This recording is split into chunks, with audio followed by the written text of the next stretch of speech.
따라서 한번 해볼까요? 하나님을 믿음에, 한 번 더 하나님을 믿음에, 할렐루야. 하나님을 믿음에 어떻게 됐다는 걸까요? 네? 네. 하나님을 믿음에 점점점 의롭게 되어졌다. 믿습니까? 우리가 하나님을 믿을 때 하나님은 그 믿음을 보고 의롭게 여겨 주시는 줄로 믿습니다. 우리가 어떠한 일을 행함으로 말미암아 행위로 우리가 의롭게 되어지는 것이 아니라 우리의 의로움은 여러분 하나님을 믿음으로 예수 그리스도를 믿음으로 말미암아 의롭게 되는 줄로 믿습니다. 그것을 이 바울은 이 아브라함을 통해서 설명하고 있는 것을 볼 수가 있어요. 그것이 로마서 4장의 말씀입니다. 여러분, 성경은 율법으로 말미암아 의롭게 될 수 있다라고 그렇게 말합니다. 할렐루야.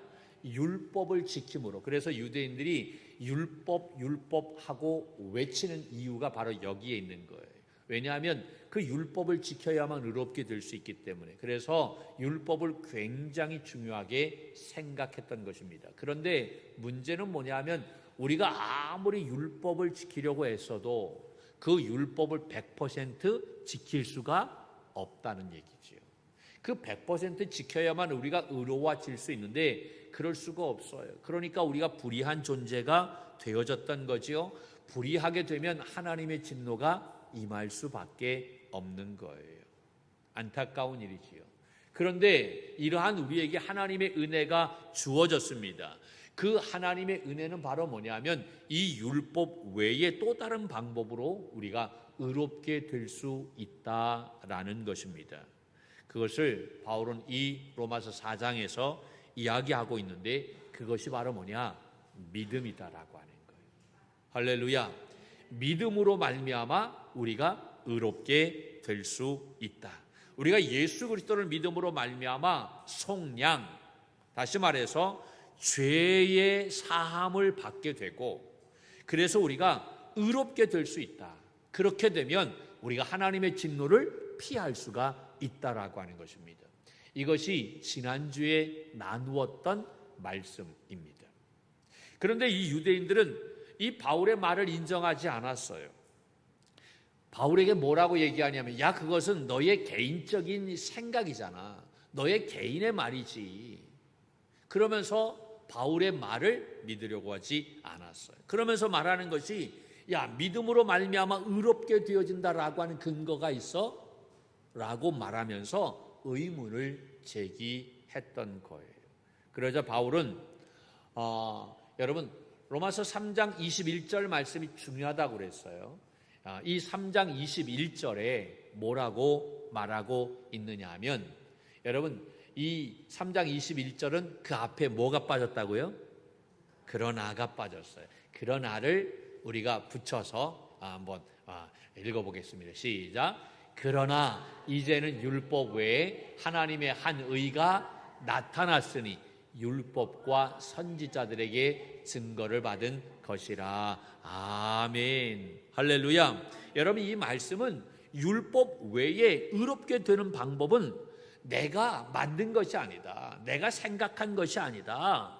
이미 이 이야기는 율법과 선지자들에게 증거를 받은 것이다 라고 그렇게 바울이 이야기하는 거예요.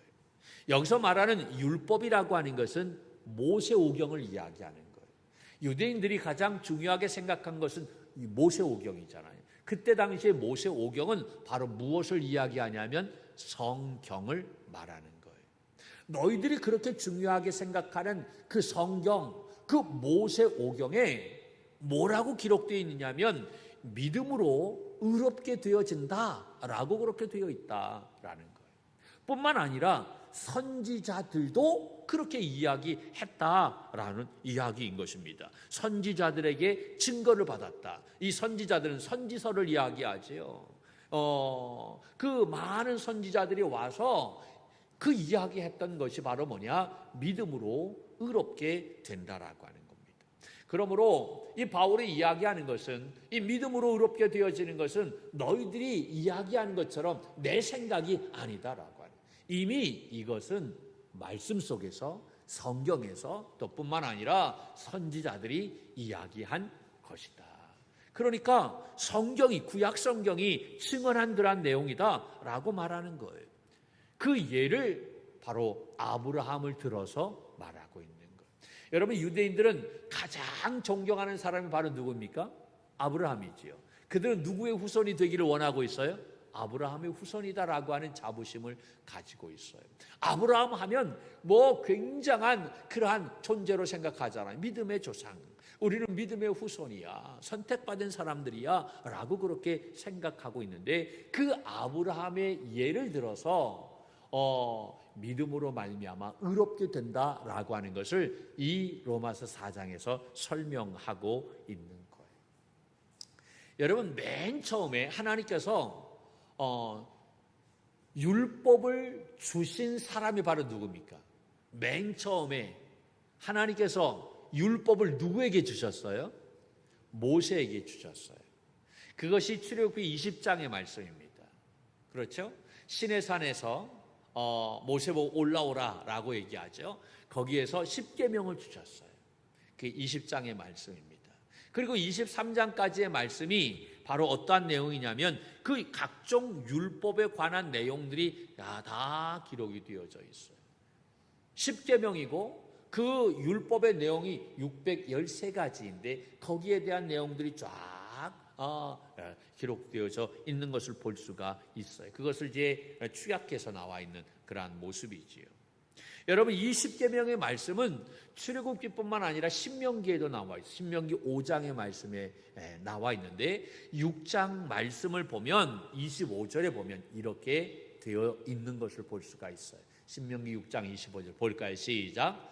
우리가 그 명령하신 대로 이 모든 명령을 우리 하나님 여호와 앞에서 삼가 지키면 그것이 곧 우리의 의로움이라 할지니라. 아멘. 할렐루야. 여러분, 이 말씀이 무슨 말씀입니까? 하나님께서 그 모세에게 주신 그 10계명, 그 율법을 우리가 하나님 앞에서 다 지키게 되어지면 우리가 의롭다라고 인정을 받게 된다라는 거지요. 할렐루야.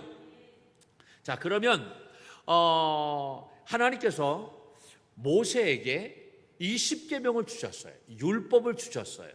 여러분, 법을 주셨을 때 그 법을 우리가 적용해야만 되는데 언제서부터 적용해야만 됩니까? 모세에게 법을 주었을 때 그 이후부터 그 법이 적용이 되나요? 아니면 그 이전에도 법이 적용이 되나요? 네? 우리가 소급해서 모든 것을 적용할 수 있나요? 그거는 소급해서 적용하지 않잖아요. 어떠한 법이 딱 정해지면 그 법이 정해지고 시행하는 그 날서부터 그 법이 적용이 되어지는 것을 볼 수가 있어요. 자, 그러면 아브라함이 먼저입니까? 모세가 먼저입니까? 아브라함이 먼저죠. 그렇죠? 모세가 있었을 때에는 이미 아브라함은 있지 않잖아요. 이미 예전에 모세하고 아브라함은 엄청난 시간적인 차이가 있는 그러한 사람들 아닙니까? 그런데 하나님이 모세에게 법을 주셨단 말이에요. 율법을 주셨어요. 그러니까 아브라함은 법을 알아요? 몰라요? 몰라. 율법에 대해서, 10계명에 대해서 몰라. 그러니까 아브라함은 이 법의 적용을 받아야만 됩니까? 받지 않습니까? 받지 않게 되겠지요. 그 법은 모세 이후에 태어난 사람들에게만 주어지는 거예요.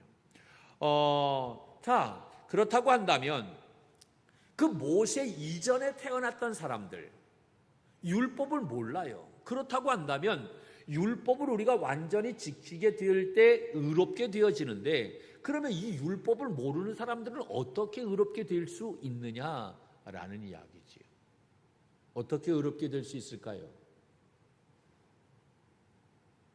만약에 모세 이전에 율법이 주어지기 전에 의롭게 되어진 사람이 한 사람이라도 있다고 한다면 율법 외에 하나님의 의가 나타날 수 있다라고 하는 것을 입증하게 되는 것이지요. 그래서 바울은 이 로마서 4장에서 그 예를 아브라함을 들어서 설명하고 있는 거예요. 자, 창세기 15장 말씀을 보면 6절에 이렇게 나와 있어요. 6절에 시작. 아브라함이 여호와를 믿으니 여호와께서 이를 그의 의로 여기시고. 아주 중요한 말입니다. 아브라함이 누구를 믿었어요? 여호와를 믿었어요. 하나님을 믿었어요. 그랬더니 하나님께서 뭐라고 말씀하셨습니까? 이것을 그의 의로 여기셨다라고 이야기했습니다. 아브라함이 어떠한 율법을 지켜서 어떠한 행위를 통해서 착한 그러한 삶을 통해서 의롭게 된 것이 아니라 아브라함이 의롭게 된 것은 여호와 하나님을 믿음으로 말미암아 의롭게 됐다라고 이야기합니다. 그러니까 아브라함은 율법을 몰랐어요. 그렇죠? 이미 율법은 모세에게 주어진 이야기니까 율법에 대해서 아무것도 모르는 그런 삶이지요. 그러니까 아무것도 모르는 그에게 율법이 주어지기 전에 그는 이미 의롭게 되어졌는데 의롭게 될 수 있었던 이유가 바로 뭐냐? 믿음으로. 할렐루야. 믿음으로 의롭게 될 수 있었다라고 하는 거예요. 그러므로 바울은 이 믿음으로 의롭게 된다라고 하는 것은 내가 말하는 것이 아니다. 이미 성경에 있는 말씀이다라고 이야기하는 거예요. 그러자 유대인들이 뭐라고 얘기하냐면 그러냐? 그럼에도 불구하고 그러면 할례를 받아야 된다라고 그렇게 이야기하는 거예요. 할례를 받지 않으면 의롭게 될 수 없다라고 말하고 있는 거예요. 이것에 대해서도 바울은 아브라함이 할례를 받아서 의롭게 된 것이 아니라 할례를 받기 전에 바로 이 문제는 그 전에 일어난 일이다라고 이야기합니다. 그러니까 아브라함은 할례도 율법도 모르기 전에 이미 믿음으로 말미암아 의롭게 되어진 그러한 사람이다라는 이야기지요. 자, 창세기의 말씀을 보면 창세기 12장이 아브라함을 부르시는 장면입니다. 아브라함아, 저 갈대아 우르 거기 우상 단지가 있었던 거기에서 아버지와 우상을 팔았던 그러한 삶이었는데 거기에 있는 아브라함을 불렀어요. 야, 내가 네게 지시할 땅으로 가라. 그러면 너의 자손이 하늘의 별과 같이 저 바닷가의 모래와 같이 잘 될 거야. 너 내 말 믿고 가.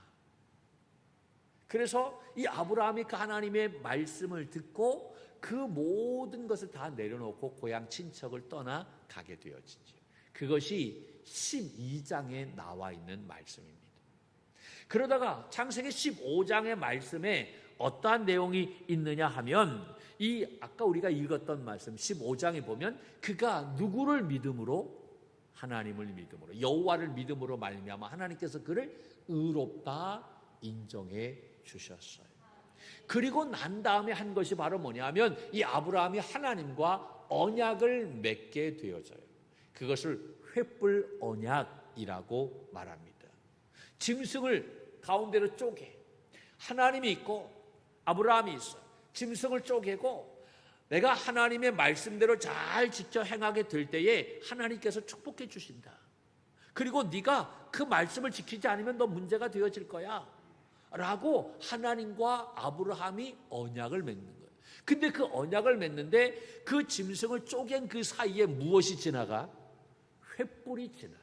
횃불이. 여러분, 이것은 무엇을 의미하냐면 만약에 이 언약을 깨게 되면 이 짐승을 쪼개서 횃불이 지나간 것처럼 그러한 죽음을 맞이하게 된다라고 하니, 하나님도 마찬가지고 이 언약을 깨게 되면 이와 같은 죽음이 임하게 된다. 하나님과 아브라함이 횃불 언약을 맺는 장면이 15장의 말씀이에요. 그리고 17장의 말씀이 무슨 말씀이냐면 아브라함이 99세 때 그가 할례를 받게 되어져요. 그러니까 이 아브라함이 할례를 받기 전에 이미 15장에서 그가 여호와 하나님을 믿음으로 말미암아 어떠한 사람이 되어졌어요? 의롭게 되어졌어요. 의로운 존재가 되었다라고 하는 거예요. 의로운 존재가 되어지고 난 다음에 17장에 무엇을 받게 되어져요? 할례를 받게 되어져요. 그러니까 할례를 받아서 그가 의롭게 되어졌나요? 아니지요. 할례를 받기 전에 이미 그런 의로운 존재가 되었다라는 이야기인 것입니다. 정리하면 바로 12장에서 그가 하나님의 소명을 받게 되고 15장에서 그가 믿음으로 말미암아 의롭게 되고 그리고 17장에서 그가 의롭게 되어진 상태에서 할례를 받게 됐다라는 이야기입니다. 자, 그러면 이 아브라함이 의롭게 되었을 때는 할례시인가요? 무할례시인가요? 무할례시지요. 무할례시에 그가 의롭게 되어진 거예요.